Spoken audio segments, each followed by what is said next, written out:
Oke, saya ulangi lagi, tadi ada kendala sedikit, bahwa pembelajaran akuntansi untuk perusahaan dagang ini paling tidak ada beberapa tujuan pembelajaran. Yang pertama adalah kita bisa differ the activity of service companies dan juga merchandising business. Artinya kita harus bisa membedakan aktivitas perusahaan jasa dan dagang seperti apa yang nanti akan berimpact pada bentuk the form of financial statement for merchandising business. Yang berikutnya adalah nanti secara detail kita harus bisa describe accounting for purchasing and then for selling dan juga transaksi-transaksi lainnya seperti freight in, freight out, kemudian ada diskon and then tax ya atau pajak.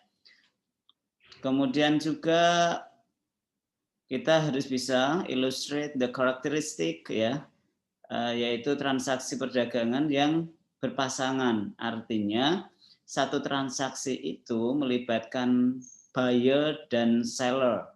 Nanti jurnalnya harus seperti apa. Ketika ada transaksi purchase ya atau pembelian, transaksi tersebut untuk penjual itu seperti apa, untuk buyer seperti apa. Jadi kita harus bisa mengilustrasikan ya, itu nanti efeknya seperti apa di penjurnalannya. Kemudian nanti kita juga bisa menyiapkan bagan akun untuk perusahaan dagang, kemudian juga menguraikan describe the accounting cycle for merchandising business secara utuh from the document and then preparing the journal dan sampai nanti preparing income statement, kemudian equities dan juga balance sheet or the statement of financial position. Dan kita akan menggunakan pendekatan untuk perusahaan dagang ini, kita menggunakan akun merchandising inventory untuk transaksi yang terkait dengan pembelian, penjualan dan yang terkait dengan persediaan barang dagangan. Dan yang terakhir adalah menghitung rasio penjualan bersih sebagai tolok ukur efektivitas penggunaan aset usaha. Ya, saudara sekalian kita mulai. Ini adalah perusahaan jasa. Kalau saudara ingat di income statement, di mid test kemarin juga saudara menyusun ini, yaitu membandingkan di income statement itu adalah membandingkan pendapatan dan beban sehingga nanti akan mendapatkan atau memperoleh net income ya. Materi ini saudara bisa memperolehnya di Elena, sudah saya upload ya. Kemudian di perusahaan dagang, saudara akan menemukan agak sedikit berbeda bentuk dari statement of income. Yang pertama, saudara tidak dapat menemukan lagi fees income, tetapi di sini adalah sales, yaitu penjualan. Kemudian nanti ada cost of goods sold atau harga penjualan. Setelah dikurangkan dari penjualan, saudara akan menemukan laba kotor atau gross margin, ada yang disebut gross profit, dan nanti baru dikurangi dengan expenses yang jenisnya bisa jadi lebih banyak nanti akan ketemu net income ya. Jadi yang membedakan di atas di sini saudara, pendapatan di perusahaan dagang itu adalah penjualan. Kenapa demikian? Mari kita bedakan aktivitas operasional dari perusahaan dagang dan perusahaan jasa. Sama-sama menjual sebenarnya, tapi yang dijual barangnya adalah berbeda. Di perusahaan jasa, ya, barang yang dijual ada namanya disebut jasa. Tidak tampak tapi bisa dirasakan oleh klien atau pelanggan. Sementara perusahaan dagang, barang yang dijual adalah jelas-jelas yang disebut barang. Barang dagangan nanti menyebutnya atau merchandising inventory. Ya. Dan barang yang dijual tersebut di perusahaan dagang bukan dari pembuatan atau produksi sendiri, tetapi dia hanya menjual, artinya berarti membeli kemudian menjual kembali. Istilah Jawa kita adalah kulaan ya. itu adalah perusahaan dagang. Jadi barang yang dijual bukanlah barang yang diproduksi terlebih dahulu baru kemudian dijual, tetapi adalah barang yang dibeli terlebih dahulu baru dijual tanpa ditambahi nilai tambah di barang dagangan tersebut. Sehingga pendapatan yang diperoleh oleh perusahaan dagang itu namanya adalah penjualan barang dagangan. Nama akunnya nanti adalah sales atau penjualan. Ya sebenarnya secara garis pokok yaitu membandingkan pendapatan dan beban itu adalah karakteristik dari income statement. Hanya bentuk narasinya itu yang berbeda. Di merchandising business atau merchandising companies ya pendapatannya berasal dari sales ya. Nah, sales ini tentu ada yang sifatnya kredit ya atau juga yang cash atau tunai. Ya di sini karena merupakan resume atau rangkuman, maka ya penjualannya dari dua itu. Nah, membandingkan penjualan tersebut itu harga pokoknya berapa, saudara akan menghitung nanti harga pokok penjualan atau cost of goods sold atau kita sebut biasanya adalah CGS atau CGS ya. Dibandingkan akan ketemu laba kotor dan seterusnya. Nah, contoh dari perusahaan dagang ini sebenarnya sangat banyak sekali. Kalau jasa kemarin itu paling banyak itu ada salon, bengkel ya. Itu adalah perusahaan jasa. Kalau dagang ini sangat banyak sekali. Bisa jadi banyak sekali dari kita atau keluarga kita ini yang adalah pedagang. Yaitu kulaan kemudian menjual kembali. Baik itu perseorangan atau kelembagaan. Nah, tentu yang dimaksud di sini adalah perusahaan bukan yang ada lembaganya, entah itu yang sifatnya kecil atau yang besar. Kalau perseorangan ya bisa dicatat sebenarnya. Itu kalau kepemilikan perseorangan ya nanti nyatatnya sederhana. Ya minimal di perusahaan dagang ini kita akan mengenal dengan UD atau usaha dagang. Dulu ya kita kenal. Kalau saudara lihat di toko-toko itu ada yang nulisnya adalah UD usaha dagang. Kalau sekarang paling nyebutnya adalah toko, kemudian yang lainnya. Tetapi sekali lagi barang yang dijual bukan berasal dari produksi, tetapi dari pembelian terlebih dahulu. Sehingga kalau kita mempelajari siklusnya aktivitas operasi dari perusahaan dagang tersebut adalah barang tersebut harus terlebih dahulu dibeli. Jadi transaksi pertama adalah purchase, kemudian kalau ini baru sekali jalan ya, purchase kemudian baru disimpan ya, kemudian dijual. Purchase kemudian selling. Setelah itu tinggal memutar terus ya. Kalau barangnya sudah mau habis, maka dia akan purchase lagi. Kemudian purchase lagi ya bisa menjual lagi, selling lagi dan kembali berputar seperti itu. Nah, masalahnya nanti ketika purchase maupun selling itu banyak juga aktivitas yang menemani. Ada namanya transportation, kemudian ada diskon, kemudian ternyata purchase dan selling-nya ada yang sifatnya on account, tidak cash, maka di sana harus ada utang ya, account payable, ada nanti account receivable dan seterusnya. Jadi agak cukup banyak. Nah, sehingga yang paling membedakan dengan transaksi di perusahaan jasa itu sebenarnya hanya satu akun yang paling pokok, yaitu merchandise inventory atau persediaan barang dagangan. Cuman dari akun satu ini berefek banyak hal. Ya, tadi ada purchase, ada selling, dan di situ ada banyak hal yang terkait ya. Keberadaan merchandise inventory itu dari purchase, kemudian berkurangnya dari merchandise inventory ada selling dan seterusnya. Kemudian berefek pada income statement-nya, bentuknya adalah seperti ini, penjualan dikurangi harga pokok penjualan, ketemu laba kotor, dikurangi dengan beban operasi, akan ditemukan namanya laba bersih. Ini contohnya yang agak lebih detail ya. Misalkan ini nama perusahaannya adalah Net Solution, kemudian ada laporan laba rugi untuk tahun yang berakhir pada 31 Desember 2007. Pendapatannya secara lebih detail ya, yaitu penjualan atau sales, kemudian dikurangi ada ternyata ada transaksi akun yang namanya retur dan potongan penjualan. Kemudian ada diskon penjualan. Nah, saudara sekalian, kita lihat sedikit nama akunnya. Di reference atau buku asing, retur dan potongan penjualan ini jadi satu.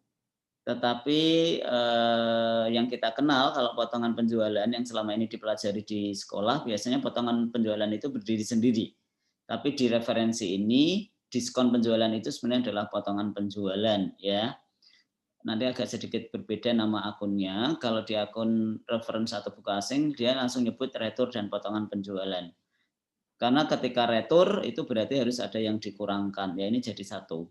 Kemudian diskon itu biasanya bisa didiskon di awal ketika kita membeli atau diskon saat pelunasan.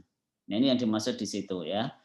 Dari transaksi penjualan, saudara akan kenal adanya retur dan potongan penjualan, kemudian ada diskon penjualan. Ini mengurangi dari penjualan, akan ketemu penjualan bersih atau net sales ya.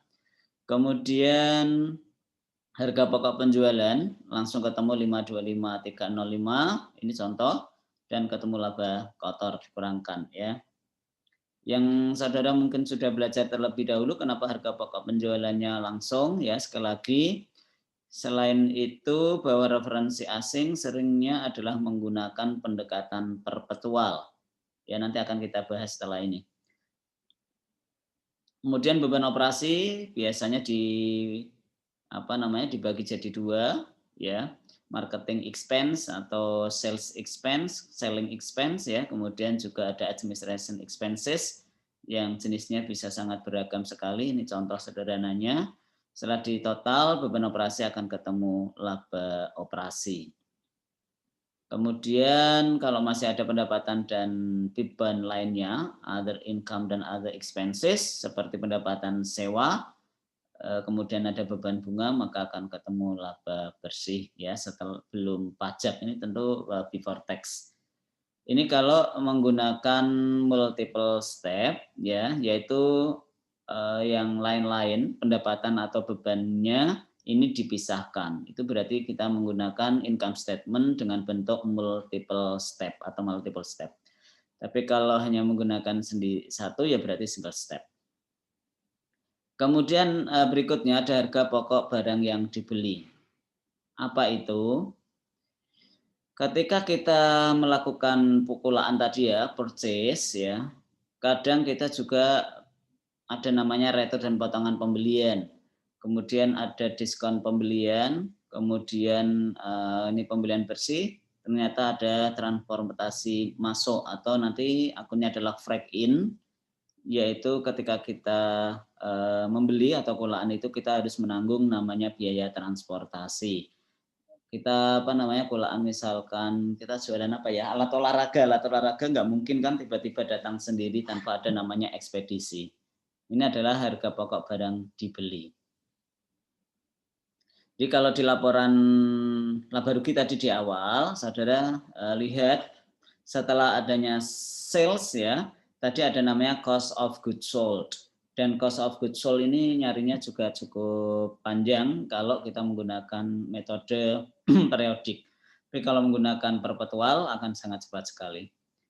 Nah, harga pokok barang yang dibeli atau harga pokok pembelian adalah ini. Pembelian dikurangi retur dan diskon, kemudian ditambah transportasi atau beban transportasi. Nah, ini adalah cost of goods sold. Cara nyarinya adalah persediaan barang dagangan awal, kemudian tadi ditambah harga pokok pembelian yang barusan kita cari, ya. Kemudian dikurangi barang dagangan di akhir periode. Sederhananya adalah harga pokok penjualan itu adalah barang yang tersedia dijual, ya. Barang yang tersedia terjual itu berasal dari hasil dari periode kemarin, yaitu saldo awal, kemudian ditambah pembelian harga pokok pembelian di periode yang berjalan. Itu namanya barang tersedia untuk dijual. Kemudian dikurangi dengan persediaan akhir, baru disebut harga pokok penjualan atau cost of goods sold. Bentuk langsung itu adalah single step. Yang membedakan tadi adalah di sini.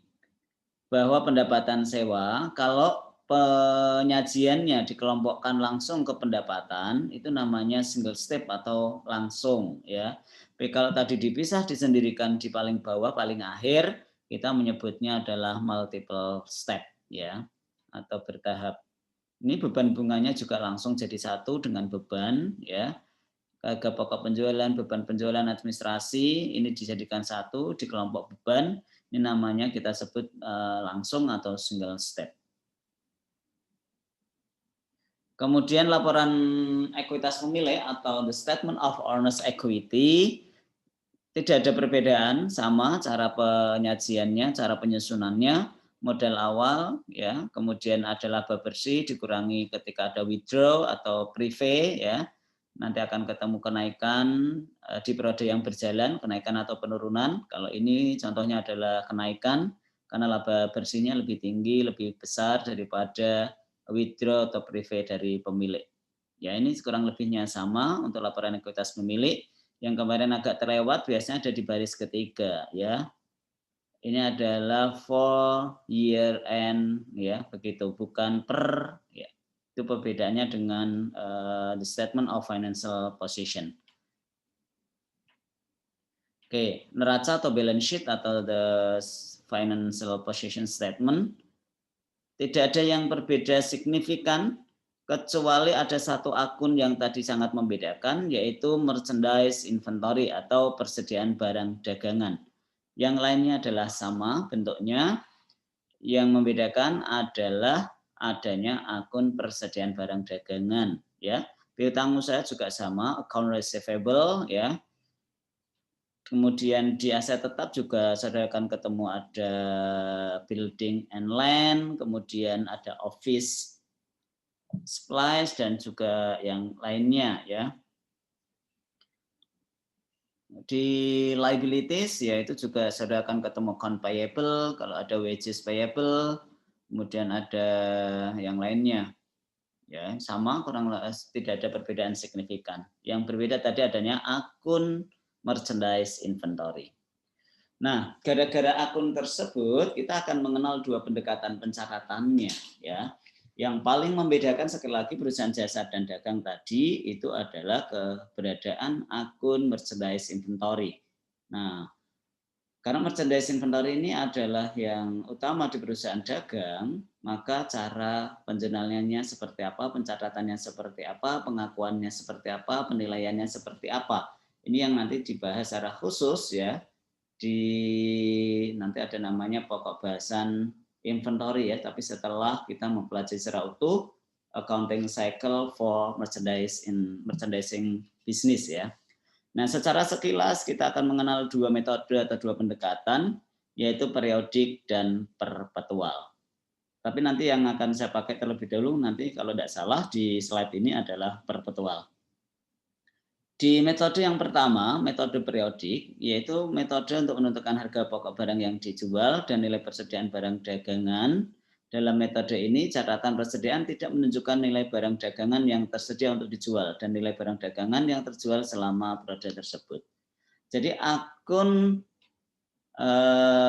persediaan ini tidak menunjukkan saldo terkini dari persediaan tersebut.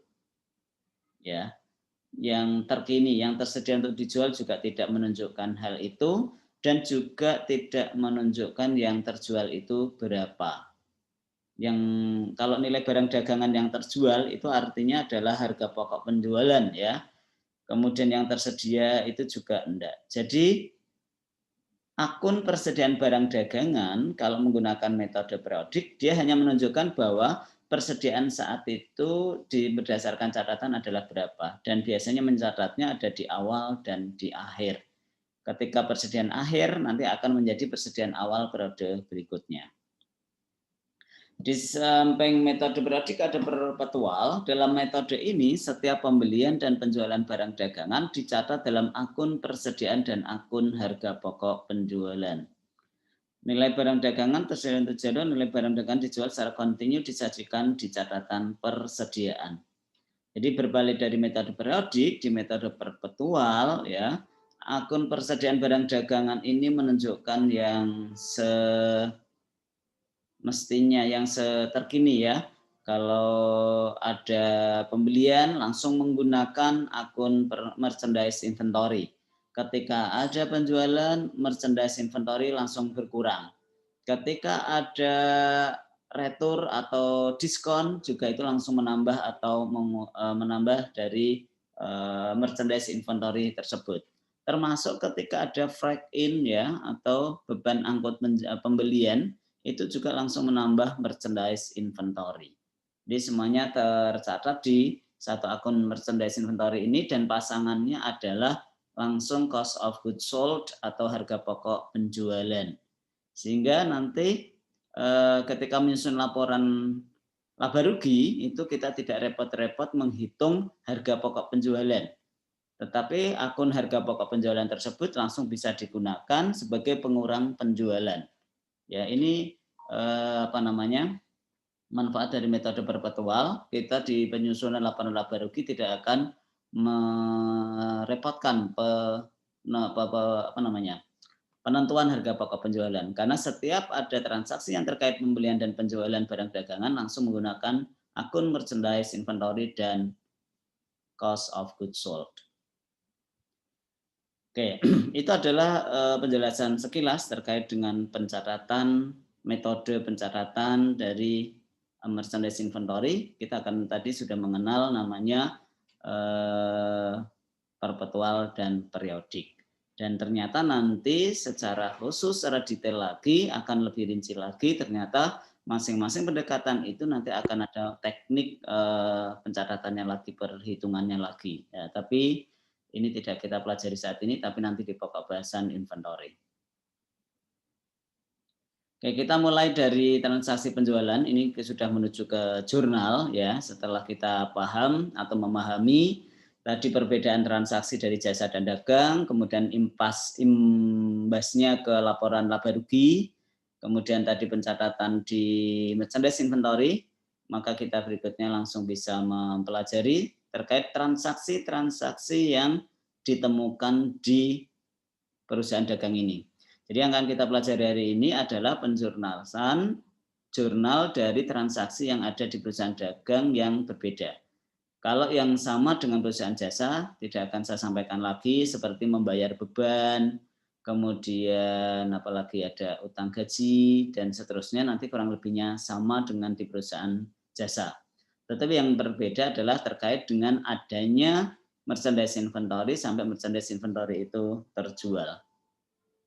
Nah, kita mulai dari penjualan tunai ya.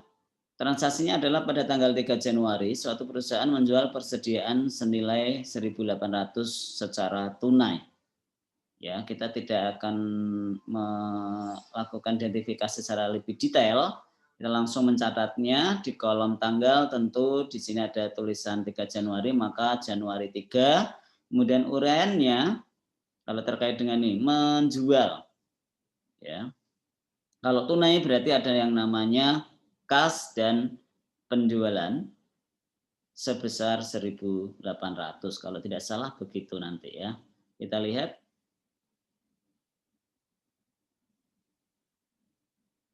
Kreditnya adalah penjualan ya.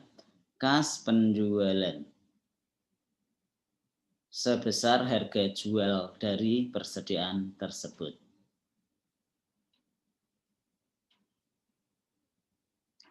Karena menggunakan persediaan perpetual, kita harus tahu harga pokok dari barang yang terjual tersebut. Ternyata adalah 1.200. Cara mencatatnya adalah persediaan karena terjual itu kan berkurang. Persediaan itu adalah aset, maka persediaan harus dikredit dan debitnya adalah pasangannya ya, yaitu harga pokok penjualan. Jurnalnya adalah seperti ini. Jadi di perpetual ketika ada penjualan pasti jurnalnya dua. Yang pertama adalah mencatat harga jualnya dengan jurnal cash, kemudian kreditnya adalah sales sebesar harga selling price, kemudian yang kedua adalah harga pokok penjualan, cost of goods sold, dan merchandise inventory sebesar harga pokoknya ya.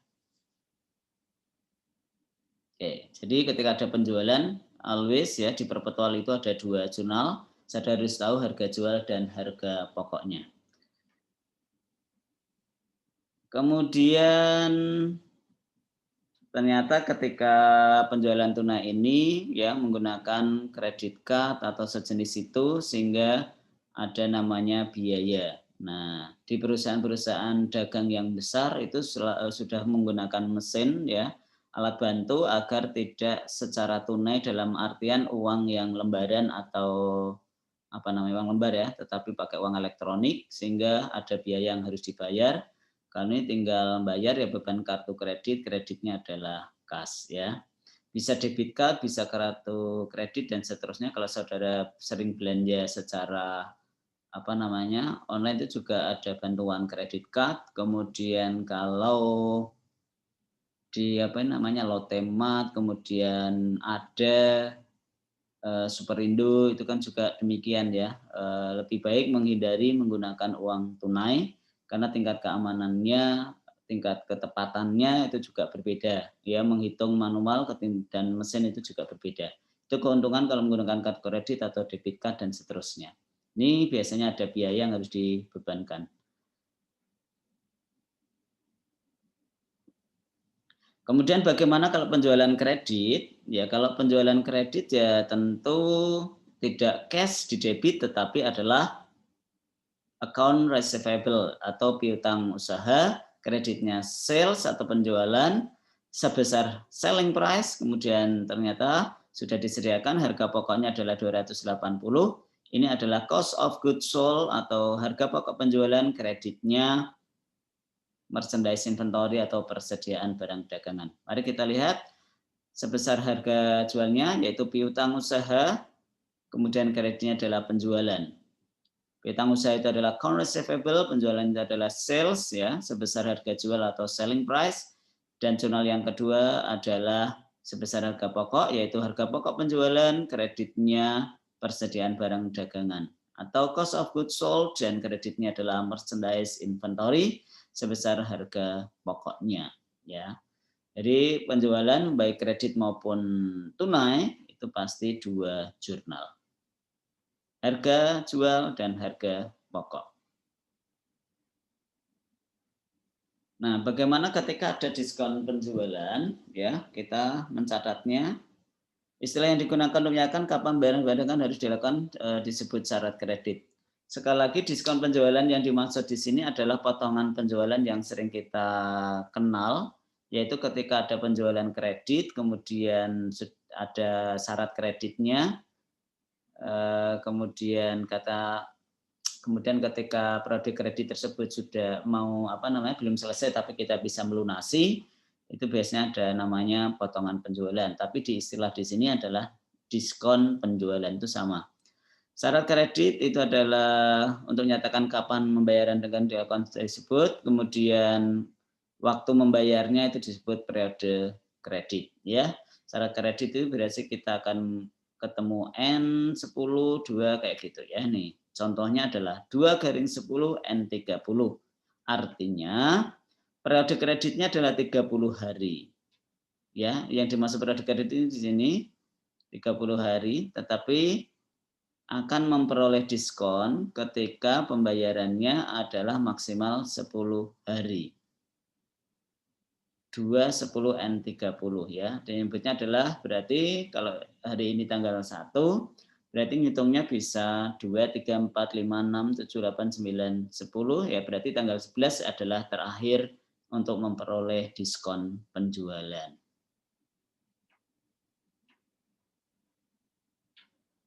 Jika faktur dibayar dalam jangka waktu 10 hari setelah tanggal faktur. Jadi hari terakhirnya adalah 11 untuk memperoleh diskon penjualan ya. Yang disebut syarat kredit itu adalah 2/10 N30 dan ini jenisnya nanti macam-macam ya. Bisa 1/10, bisa 3/10 ya, tergantung dari syarat kredit itu. Bisa juga ada end of EOM dan seterusnya. N-nya tidak harus 30, bisa jadi yang lainnya. Tapi ini yang umum adalah seperti ini. Nah, nanti fakturnya 1.500 bisa jadi hanya bayar 1.470 ketika bayarnya maksimal tadi adalah 10 hari setelah tanggal faktur, yaitu setelah dikurangi diskon tunai sebesar 2% ya. Ini yang dimaksud di sini. Jika faktur tidak dibayar dalam jangka waktu 10 hari setelah tanggal faktur, ya berarti tidak dapat tidak dapat diskon, tetap bayarnya adalah 1.500. Nah, mari kita lihat bagaimana pencatatannya. Pada tanggal 21 Januari, perusahaan tersebut menerima pelunasan piutang dari Simsco. Ini transaksi terkait dengan tadi, ya. Transaksi pertama adalah 12 Januari. Ternyata tanggal 21 ya sudah melunasi atau pelunasan.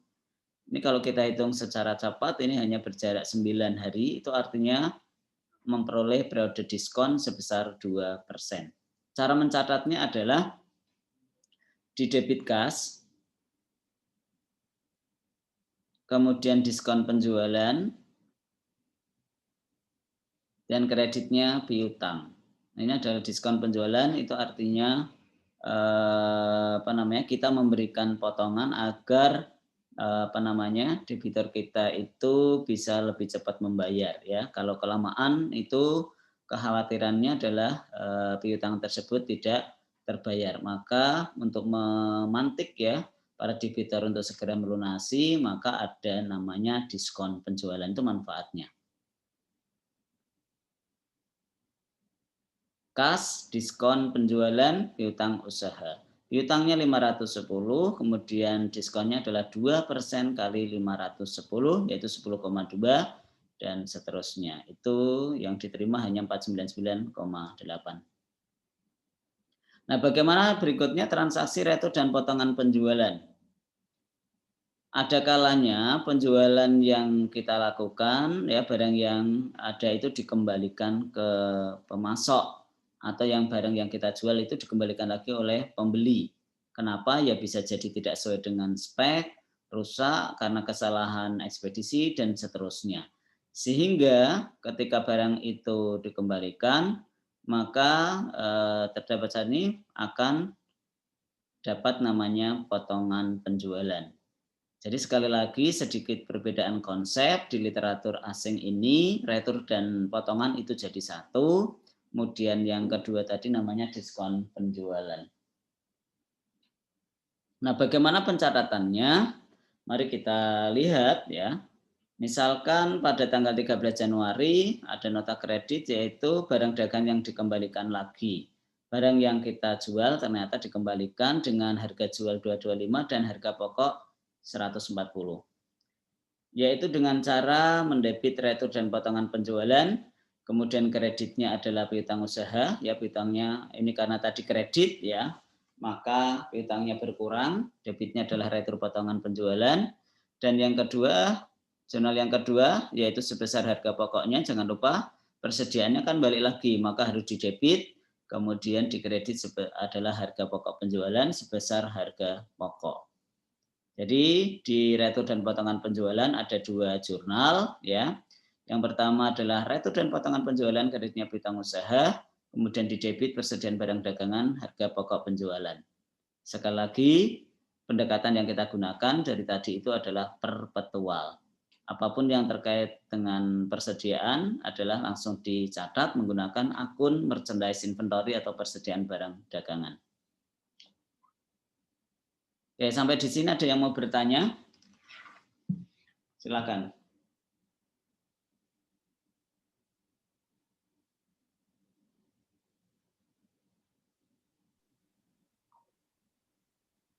Saya, Pak. Ya. Dalam istilah itu kan ada juga istilah rabat ya, Pak.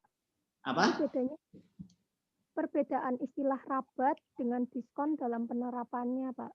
Iya, rabat itu istilah lama ya.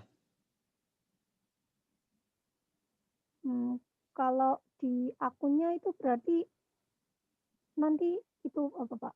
Akunnya. Rabat itu, ini saya sudah lama sekali tidak ketemu istilah itu, kayaknya dihitung dagang ya. Rabat itu konsepnya sama dengan diskon penjualan tadi, sama enggak? Coba dijelaskan rabat yang saudara pahami. Kalau dulu, seingat saya ya, Pak, Ya, rapat itu ada transaksi gitu, Pak, penulisan transaksi kayak melakukan penjualan secara tunai dengan menghitung rabat 5% begitu, Pak.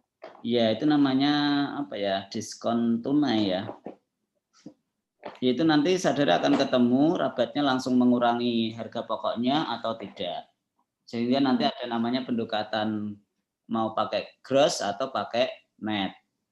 Ya. Jadi ketika kita menjual kemudian langsung ada potongan gitu kan maksudnya. Nah, potongan itu kalau langsung mengurangi berarti kita menggunakan metode net, kalau dicatat secara ini berarti pakainya adalah gross. Itu Berarti potongan apa ya namanya ya, diskon tunai. Karena kan saat penjualan ya transaksi itu muncul. Tapi kalau diskon penjualan yang tadi dimaksud di sini itu adalah saat transaksi pelunasan. Ya. yang pakai termin, Pak. Kenapa? Ya pakai termin. Ya. Ya ini perbedaan istilah yang kadang bisa membuat sedikit membingungkan ya, tetapi secara konsep kita sudah paham. Kalau tadi diskon tunai itu artinya saat penjualan atau pembelian tunai kemudian langsung mendapatkan potongan, ya kan? Iya. Rabat itu, oke. Itu nanti akan saudara ketemu menggunakan metode gross atau profit ketika mencatat potongan tunai itu. Baik, Pak. Ya, yang lainnya? Ya, kalau tidak ada kita lanjutkan. Setelah tadi ada penjualan transaksi, ya transaksi penjualan tadi ada penjualan tunai kredit, kemudian ada retur dan potongan dan juga diskon penjualan. Nah terkait dengan transaksi pembelian ini kurang lebihnya mirip ya, karena kan transaksi ini terkait dengan dua pihak. Kalau di sini kita nyebutnya pembelian, di sana nyebutnya penjualan. Kalau di sini nyebutnya penjualan, maka di sana ada pembelian. Artinya dua belah pihak ya nanti berbolak-balik ya jurnalnya kurang lebihnya sama dan kita harus memahami keduanya. Karena kadang kita sebagai penjual, kemudian berikutnya kita sebagai pembeli ya. Kalau kita adalah perusahaan dagang, ya tadi kita tidak mungkin bisa menjual barang dagangan kalau belum namanya membeli barang dagangan. Nah, ini adalah transaksi pembelian pada tanggal 3 Januari, yaitu kita kulaan ya membeli barang dagangan secara tunai dari Bowen. Karena menggunakan metode perpetual, berarti kita langsung menggunakan akun merchandise inventory atau persediaan barang dagangan. Karena tunai berarti kasnya berkurang. Kas berkurang ada di kredit. Persediaan barang dagang kemudian di kredit kas. Ya. Sekali lagi kita adalah perpetual yang perlu dipahami sekarang ini. Persediaan barang dagang di debit, kreditnya adalah kas sebesar harga yang pembelian saat itu. Ini tidak ada tidak ada tambahan sama sekali karena nanti setelah ini mungkin ada potongan, ada beban angkut dan seterusnya. Nah, berikutnya adalah diskon pembelian. Tapi kalau saudara mau bertanya, kalau pembelian kredit bagaimana? Ya kasnya aja diganti dengan utang atau account payable ya. Ini langsung ke diskon pembelian, kurang lebihnya hampir sama dengan tadi diskon penjualan. Ketika ada pembelian atau penjualan kredit, ya, kemudian ada di situ syarat atau termin, yaitu 210N30 dan seterusnya, maka kita akan menghitung namanya diskon pembelian. Nah, diskon pembelian ini tentu menarik bagi kita karena membayar utangnya akan lebih sedikit. Ya berkurang lah ya, minimal kalau di sini itu adalah 2/10 ya minimal kita dapat 2%. Lumayan lah ya, 2 dari 3.000 itu kan berapa? 60 ya. Ini cukup signifikan. Nah, kalau kasusnya seperti ini ada yang bertanya, kapan hari terakhir waktu ini dapat dibayar? Yang 30 hari. Nah, agar dapat diskon tentu adalah 10 dari 12 ya, kurang lebih tanggal 22 itu periode terakhir untuk mendapatkan diskon. Ini kita akan dihitungkan. Periode fakturnya adalah 30 hari tadi, jumlah hari di bulan Maret adalah 31, kemudian tanggal fakturnya adalah 12, maka sisanya adalah 19 ya, April tanggal 11. Ya, berarti tanggal 11 itu kita harus bisa bayar. Dan tanggal 11 April itu adalah 30 hari, artinya ya namanya utang ya kan harus dibayar ya. Masalahnya tadi ada namanya diskon ya. Lumayan tadi diskonnya adalah 2% kali 3.000 atau $60. Nah, pertanyaan berikutnya adalah agar bisa memperoleh diskon tersebut, kita bisa namanya utang, bayar utang dengan utang ini ya, namanya strategi di pembeli. Apakah sebaiknya kita meminjam uang untuk bayar faktur tersebut dalam periode diskon? Ini pertanyaannya. Ya kenapa demikian? Ya namanya bisnis itu kan menghitung ya, kalau bisa ya memperoleh 2% dari 3.000 ini atau 60 dengan cara ngutang lagi ya, namanya utang untuk bayar utang. Mari kita hitung. Misalkan kita meminjam 3.000 dan ternyata hanya 2%, kita bisa membandingkannya.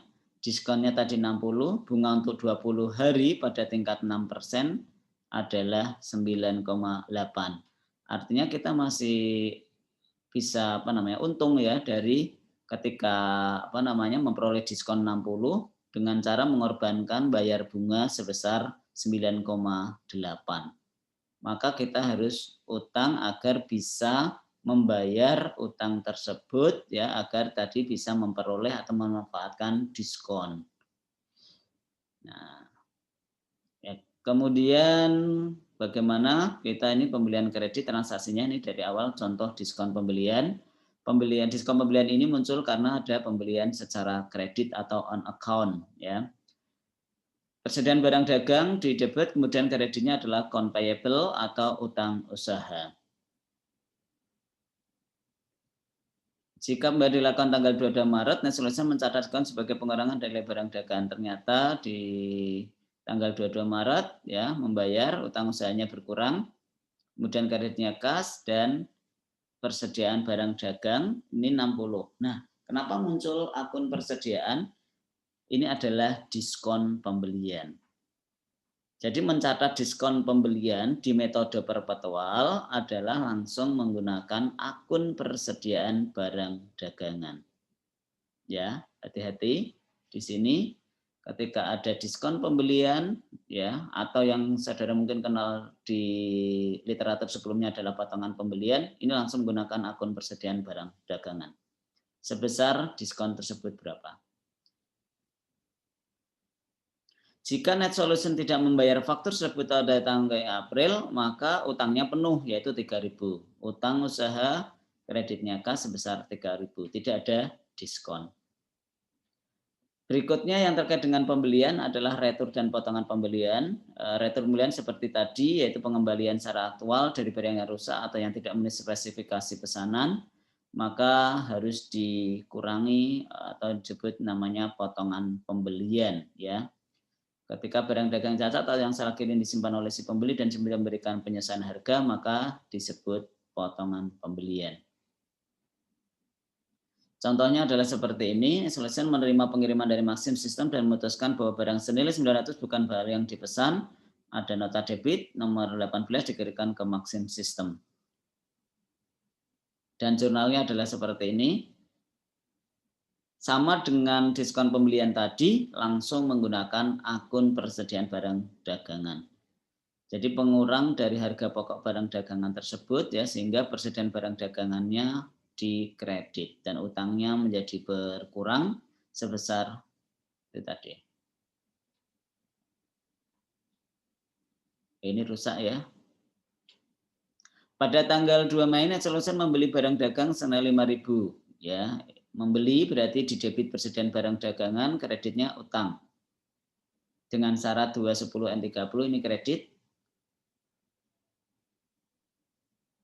Kemudian mengembalikan barang dagangan. Nah, langsung utang usaha dikurangi 3.000, persediaan barang dagangannya berkurang 3.000 karena dikembalikan lagi. Kemudian membayar.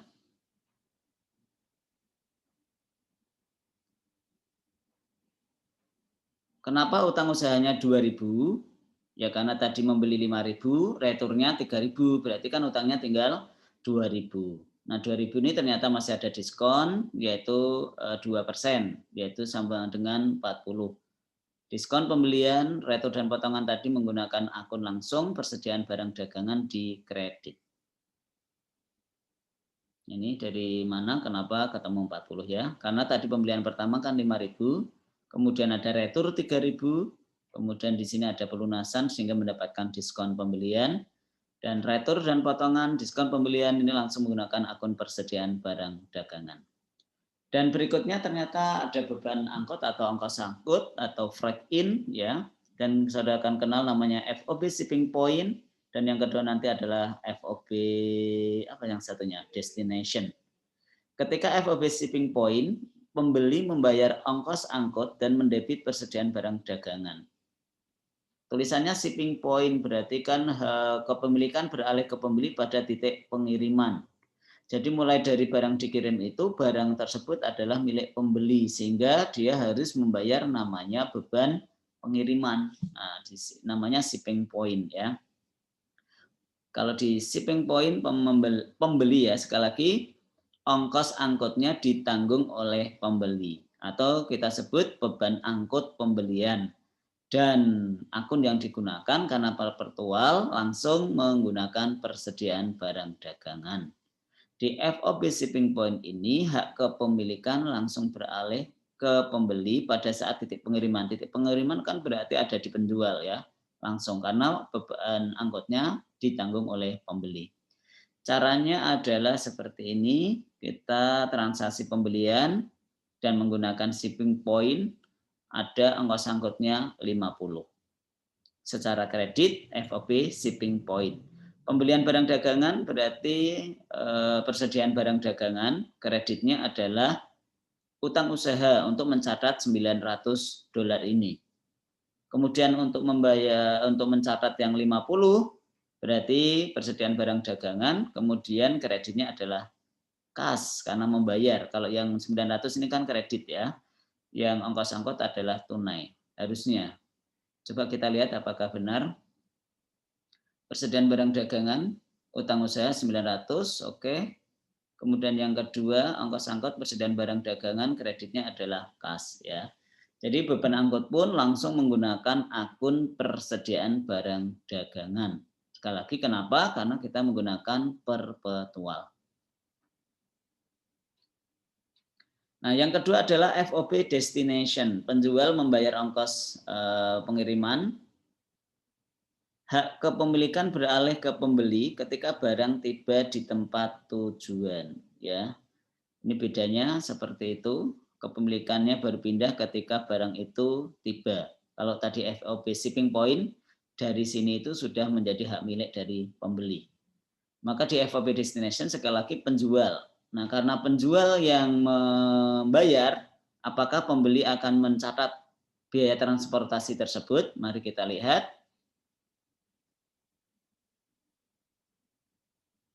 Nah, ini karena yang menanggung penjual, ini jurnal untuk penjual ya. Piutang usaha, kreditnya penjualan, tadi ada 2 jurnal, harga pokok penjualan dan persediaan barang dagangan. Ini adalah penjual. Kemudian satu lagi mencatat di 40-nya biaya pengiriman atau beban angkut penjualan yang kita kenal.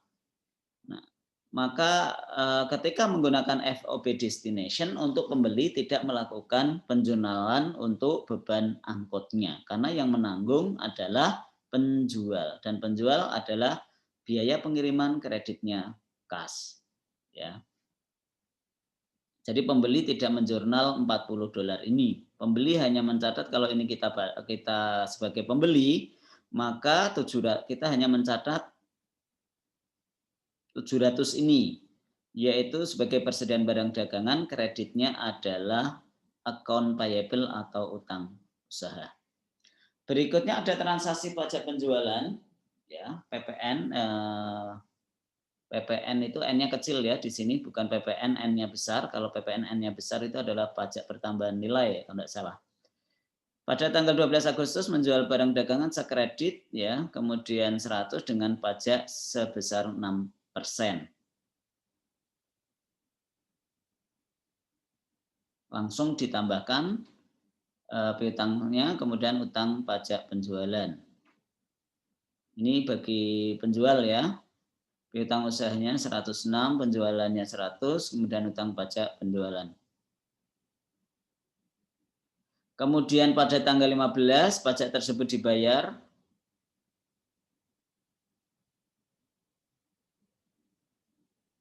Ya, ini utang pajak penjualan selama 1 periode, kreditnya kas. Nah, itu terkait dengan penjualan dan pembelian dari 2 transaksi. Kalau kita langsung ingin membandingkan pembeli dan penjual, buyer dan seller, maka pokok bahasan ini yang akan kita lihat, yaitu ilustrasi akuntansi untuk transaksi barang dagangan dan langsung untuk penjual dan pembeli. Contoh sederhananya adalah 1 Juli, Scully Company itu sebagai penjual, kemudian Burton sebagai pembeli. Dan transaksinya adalah penjual barang dagangan kredit 7.500, syaratnya adalah FOB shipping point. FOB shipping point berarti yang menanggung beban angkut adalah pembeli. Pembeli itu adalah Burton. Sementara data yang ada baru ini yaitu harga jual 7.500, harga pokoknya 4.500. Bagi Scully atau penjual, jadi kalau transaksi penjualan berarti ya, sebagai Burton itu berarti transaksi pembelian. Nah, Scully bagaimana jurnalnya? Karena penjualan tadi lagi ada 2 jurnal yang mencatat harga jual dan harga pokok. Harga jualnya berarti dicatat dengan cara ini kredit ya. Berarti piutang usaha kreditnya penjualan dan harga pokoknya adalah harga pokok penjualan dan persediaan barang dagangan. Sementara Burton sebagai pembeli hanya mencatat 1 harga yaitu di 7.500 dengan cara persediaan barang dagangan kreditnya ini kredit ya berarti utang. Apakah demikian? Mari kita lihat. Ya. Nah, sekali lagi ketika penjualan karena menggunakan perpetual adalah 2 jurnal. Yang pertama mencatat harga jual, yang kedua adalah harga pokoknya. Tetapi kalau untuk pembeli harga ini saja harga belinya. Kan dia tidak mencatat harga pokok ini. Piutang usaha penjualan, harga pokok penjualan, persediaan barang dagangan. Sementara untuk Burton adalah persediaan barang dagangan, kreditnya utang usaha.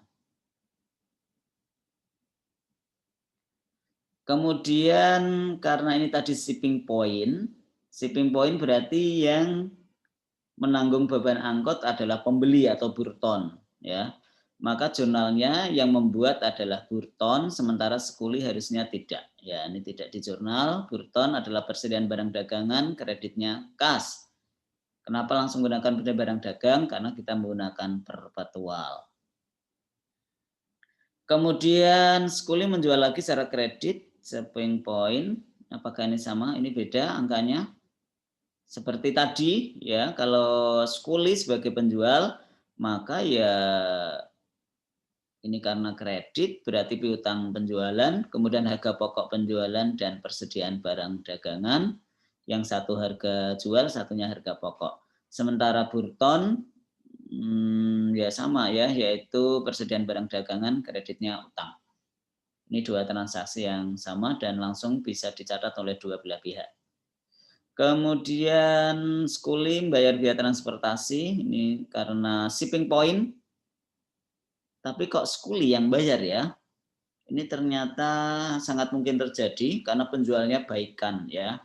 Jadi menanggung terlebih dahulu walaupun shipping point, dan cara menjurnalnya ini hati-hati, ini kadang muncul di ujian yang sedikit merepotkan ya. Shipping point tapi yang membayar transportasi kok malah penjual, kan harusnya pembeli ya. Yaitu menambah piutang dari Burton, kemudian kreditnya kas. Piutang usaha kreditnya kas, sementara Burton tidak di jurnal. Kenapa tidak? Karena walaupun shipping point, tapi yang membayar 250 itu tadi adalah penjual. Ini penjualan apian ya. membayarkan terlebih dahulu, ya. Sekali lagi tidak membayar tapi membayarkan terlebih dahulu dan nanti juga akan yang menanggung adalah Burton. Kemudian ternyata Burton mengembalikan atau terjadi retur, ya. Kalau retur berarti retur penjualan buat Skuli dan retur pembelian untuk Burton. Mari kita lihat jurnalnya. Untuk retur penjualan, retur dan potongan penjualan, kreditnya adalah kas, kemudian persediaan barang dagang dan harga pokok penjualan sebesar harga pokoknya. Kemudian untuk Burton, utang usaha, kreditnya persediaan barang dagangan. Ini saudara harus melihatnya secara pelan-pelan agar bisa memahami secara cermat, ya, karena ini membandingkan langsung satu transaksi yang melibatkan dua pihak dan saudara harus bisa mencatat untuk kedua belah pihak. Satu sebagai penjual, satunya sebagai pembeli. Berikutnya adalah membayar pelunasan. Skuli berarti sebagai piutangnya dilunasi, Burton sebagai utang. Di sini tidak ada diskon, jadi full. Kalau nanti ada lagi, kalau yang terkait dengan diskon ya nanti akan semakin kompleks ya transaksinya. Berikutnya adalah contoh penjualan kredit, shipping point. Ini kurang lebih mirip dengan tadi. Skuli ini juga baik ya, membayar terlebih dahulu transportasi, padahal syaratnya adalah FOB shipping point. Kalau shipping point itu artinya Burton yang harusnya membayar. Bagaimana jurnalnya? Kita lihat secara skema. Piutang usaha 12.000, kemudian kreditnya penjualan, kemudian untuk mencatat transportasi 500 dengan cara piutang usaha, kemudian kreditnya kas. Ini membayarkan terlebih dahulu ya. Ditambahkan saja piutangnya menjadi 12.500.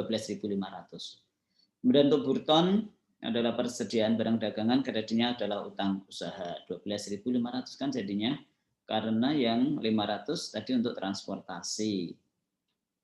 Apakah yang Skuli selesai? Seharusnya tidak, karena ada harga pokok penjualan sebesar 7.200, yaitu harga pokok penjualan, kreditnya persediaan barang dagangan. Lagi ketika menggunakan perpetual, ya berarti ada 2 jurnal untuk penjualan dan 2 jurnal untuk retur tadi ya. Kemudian ternyata menerima pembayaran dan ada diskonnya. Kas, diskon penjualan, kreditnya piutang, sementara untuk Burton, utangnya berkurang, kemudian diskon pembelian untuk Burton langsung menggunakan akun persediaan barang dagangan. Ya, ini langsung ya. Dan sampai nanti di transaksi berikutnya masih ada berapa ini? Udah selesai ternyata ya.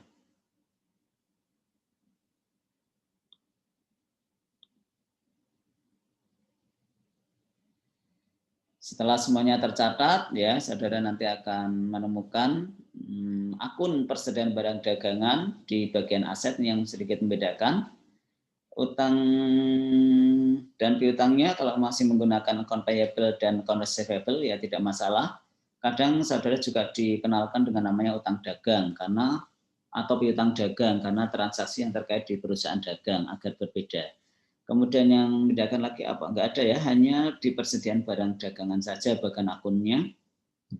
Nah, yang banyak beda di laba rugi ya, pendapatan kelompok elemen pendapatan itu ada namanya akun penjualan, retur dan potongan penjualan, diskon penjualan.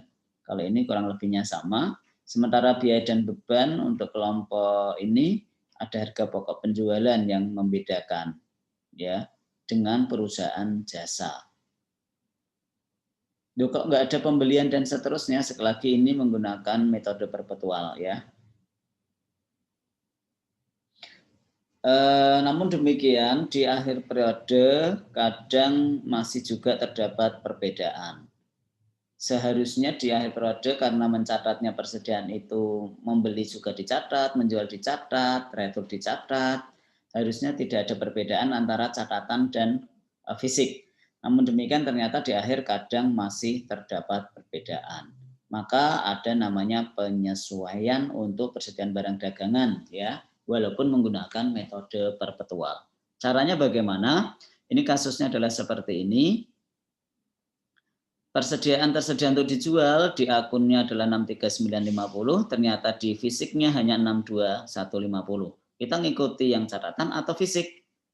Ya jelas kita ngikuti fisik, fisiknya hanya 62, masa kita akui 63. Nanti yang selisihnya diambilkan dari mana?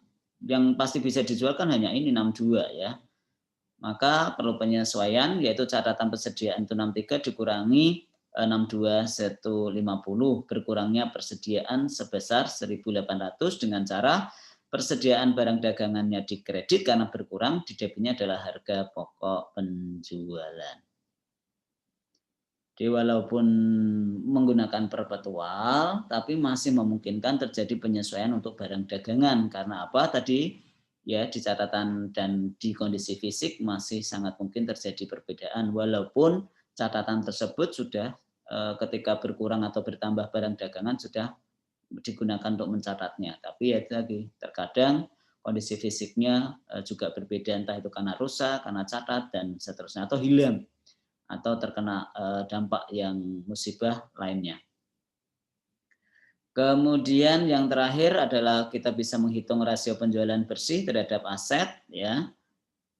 Hanya membandingkan untuk mengetahui efektivitas penggunaan aset untuk menghasilkan penjualan. Semakin besar tentu berarti semakin baik ya, sehingga berarti asetnya tergunakan untuk penjualan. Kalau penjualannya seret sementara asetnya banyak, itu berarti sangat tidak efektif. Contoh sederhananya adalah seperti ini, penjualan besi dari 2 perusahaan, 41 dan 31, kemudian asetnya rata-ratanya adalah 47 dan 20, ini angkanya berbeda, tetapi ketika saudara menghitung rasio penjualan bersih terhadap aset, ini PNI lebih bagus karena hasilnya adalah 1,57. Artinya asetnya efektif digunakan untuk meningkatkan penjualan.